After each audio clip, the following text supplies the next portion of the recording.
Three signs you're still in a trauma bond with the narcissist. My name is Jared Mello, the wizard of radical self-respect and the shepherd of black sheep. Today, I'm going to go over three signs that you're probably still in the trauma bond with the narcissist, and if you notice yourself feeling or thinking any of these ways, that's the clue that, yeah, you're still in the trauma bond, which is understandable, but it just means there's more work to do. Hopefully, you're no contact with them already. You might need to go to EMDR or some other form of trauma treatment to get that loose form of trauma out of there. But remember this, keep moving forward every day without them. You'll get a little bit better and a little bit better. It takes some time, but eventually you'll get into that spot. But the first clue that you're still in a trauma bond with the narcissist is you catch yourself second-guessing yourself about how bad they really were. Or maybe, even worse a lot of times, you start to think, wow, maybe when they were devaluing me, belittling me, and mistreating me, they actually had a point, and we begin to believe their nonsense. And if we catch ourselves thinking these things, it's our indicator we are still subscribed to their distorted version of reality. Because if we've gone no contact with them, we did so for a very good reason. And one of the things I recommend people do is to write down a list of all the terrible ways they treated you. When you write down that list, what will happen is it will cement it in your mind. Yes, because a lot of times people will have trauma cognitive dissonance where they're going to have two competing ideas at the same time. On one hand, they may say, well, I know they disrespected me. I know they mistreated me. I know they abused me. But then there's another part of you that might second guess yourself. There's another part of you that maybe only wants to remember the good times or the love bombing, and that cognitive dissonance can cause people a lot of trouble. Dr. Salerno, he actually has another book coming out about trauma cognitive dissonance soon, and I'm going to have him back on the show to talk about it, so that's something to look forward to. But that dissonance can get people into some trouble. But just the fact that you're second-guessing yourself is an issue to begin with. But if you are tempted to reach back out to them, refer to the list. That's what it's for.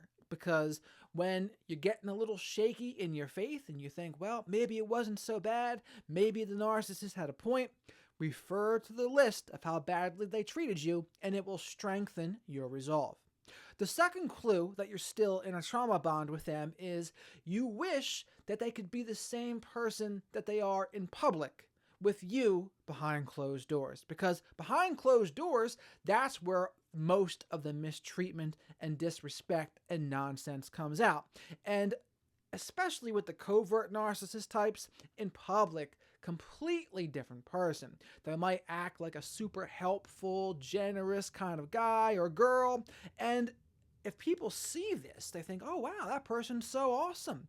And they might even tell you, wow, you're so lucky to have them as a partner.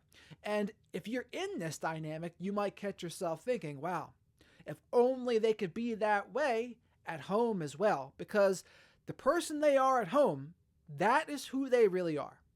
That is the true narcissist, is who you see behind closed doors.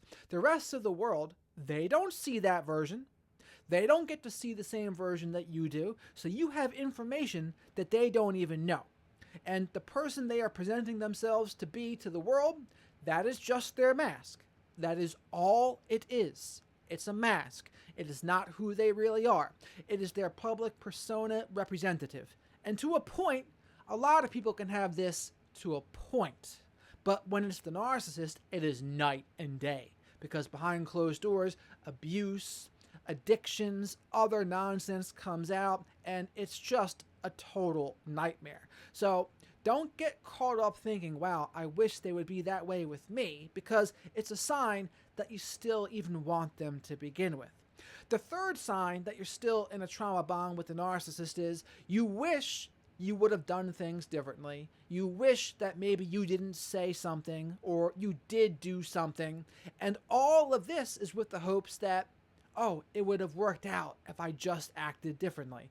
But the very fact that you want it to work, That is the problem, and that is the sign you're still in a trauma bond. When it comes to a narcissist, there will be no healthy relationship to be had with them.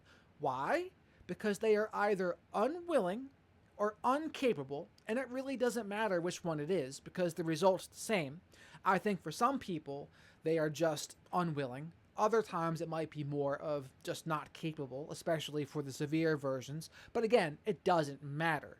But either way, they're not capable or willing to respect your boundaries, and they will always continue to twist and distort, gaslight, not validate your perception of reality, belittle you, devalue you, go through the stages of narcissistic abuse, love bombing, devaluing, discard, hoover. That cycle can go on indefinitely if you don't put your foot down and do something about it. It's a very traumatic and awful cycle, and for a lot of people, unless they've been through it themselves, they're just not going to understand.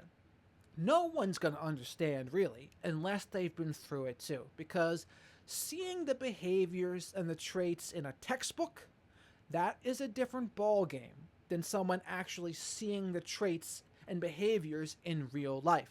And this is one of the things some of the professionals can kind of fall short on. Unless they've had personal experience with it, they only know what they read in the book. And of course, this is not to say all therapists are wrong or not good in this area. That's not true. Some are. I've interviewed some of them that are good. People like Dr. Salerno. He knows his stuff, and he is really good in this dynamic. Unfortunately, that is not the case for every professional, though, and there's various reasons for that.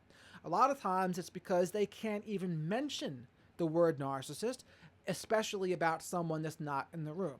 Me personally, I don't think that's very helpful. I think you should be able to comment on the patterns that you see and what something looks like so you can identify exactly what's going on and address the elephant in the room. If someone's being mistreated, you gotta be able to address that. If you can't address the abuse and mistreatment, how on earth are you going to be able to help them? I really don't know. But when it comes to this, where you wish they would do something differently because you want the relationship to work, understand it's always going to end the same way. You might get a little brief period of love bombing, but each time you take them back, if you do, that love bombing period will get shorter and shorter. The devaluing period will become much more intense and painful, and the discards will be even more brutal. Because this is their pattern. They might even try to tell you they've been working on themselves, but again, I wouldn't trust any words in this dynamic either. And either way, with someone like this that's disrespected you and mistreated you and abused you, the trust is broken. Without trust, there is no healthy relationship without trust. Bottom line, because trust is part of a strong foundation. If there is no strong foundation, how on earth is there going to be any intimacy, any kinds of love, vulnerability, etc.? There's not going to be. It's just not going to happen. So once this has happened to you with somebody, I recommend moving on in the romantic realm and knowing they're not going to change. But with anyone else too, say it's a family member, if they say they've changed, I'd want to make sure I saw any change with my own two eyes. Some of the clues to look for would be, how do they handle it when you disagree? How do they handle it if you mention one of your boundaries, or if you enforce one of your boundaries? How do they handle it when you tell them no, or put some sort of limit on them? Those are all the clues to say, okay, if they can handle that without punishing you, losing their minds, flipping the script, gaslighting, raging, or a silent treatment, that could possibly be a good sign. But no, especially with the coverts, they can fake some of that stuff too. But either way, if you were in a romantic relationship with someone like this, trust what your experience was. And if you're in the trauma bond and still in the trauma bond because you fit one of these three things I just mentioned here, keep on moving forward. Do not go back.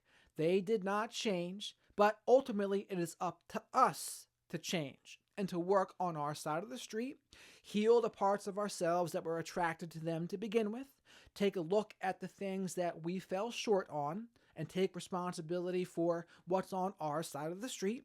And like I mentioned with Meredith Miller, responsibility does not mean blame. It does not mean what happened to us is our fault. It just means that no one's perfect, and there's going to be things that we have to take a look at in order to be the best version of ourselves. That's how I came up with radical self-respect. I asked myself the question, what could I have done differently to prevent this whole situation from happening?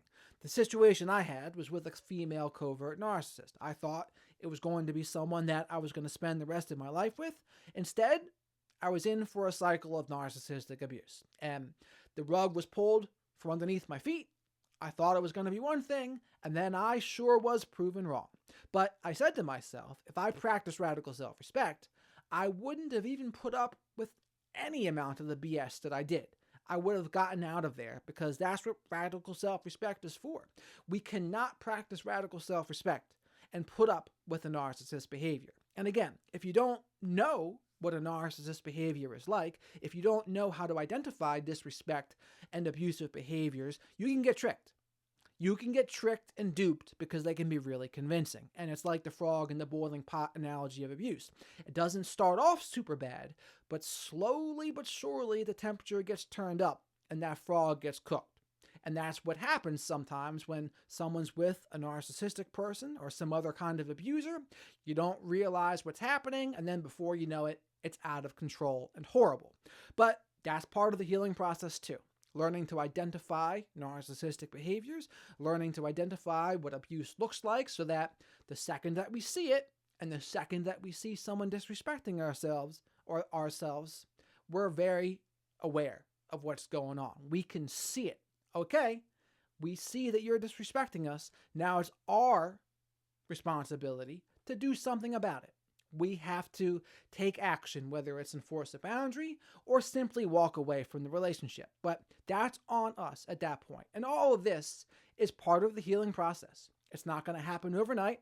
It takes time, but it starts with staying no contact if we're not already. Stay no contact, and then avoid the urges to go back. Avoid the temptations to go back. One of the ways to do that, write down that list of all the terrible ways they've treated you. But to reiterate the video here, 1, the first sign you're still in a trauma bond is you think, you second-guessed yourself about how bad it was. And you think, well, maybe it wasn't that bad. Or maybe it was my fault. Or maybe they had a point about how badly they were treating me. That's red flag 1. Red flag 2, you wish they could be the same person they were in public with you behind closed doors. Again, who you saw them to be behind closed doors, that's who they are. And then number 3, you wish if you only did something differently. You wish that, if I just didn't say that, or if I just didn't do this, the relationship would have worked out. Now, if that person's on the spectrum of narcissism, nothing you could have done would make that relationship work. They're going to do what narcissists do. They're going to disrespect you, not respect your boundaries, mistreat you, and put you through the stages of narcissistic abuse. Love bomb, devalue, discard, hoover. But after that, we can put our foot down. We can leave this whenever we so choose, as long as we're financially able to, and we can put our foot down and block them on everything and stay no contact if we're not already. We can choose to do that. And yes, I'm not saying it's going to be easy to do that, but we can try to do that. It's not going to be easy. It's going to be hard, but we can definitely do it. But if you got this far, please remember to subscribe to the channel if you haven't already. I'm going to try to make more longer form videos here, and I might think about putting my short form content on the other platforms, Facebook, Instagram, and TikTok. Although TikTok's about to get banned January 21st, 2025, I don't know how that's going to impact things. It most certainly will, though. I don't know where that audience is going to go. Will they go to YouTube? Will they go to Facebook? Will they go to Instagram? Yet to be seen. Maybe there'll be another platform. I don't know. We'll have to see. But yes, like the video if you didn't like it already. If you did like it, that is. Comment below if you've had this experience before. Have you dealt with one of these 3 scenarios where, you thought, I wished they would be that person with me that they are in public? Did you second guess yourself? Or did you wish you only did something differently? Those are all the signs. Did that happen to you? And maybe share this video with someone else that you think might benefit. But with that, thank you very much for watching, and have a great rest of your day.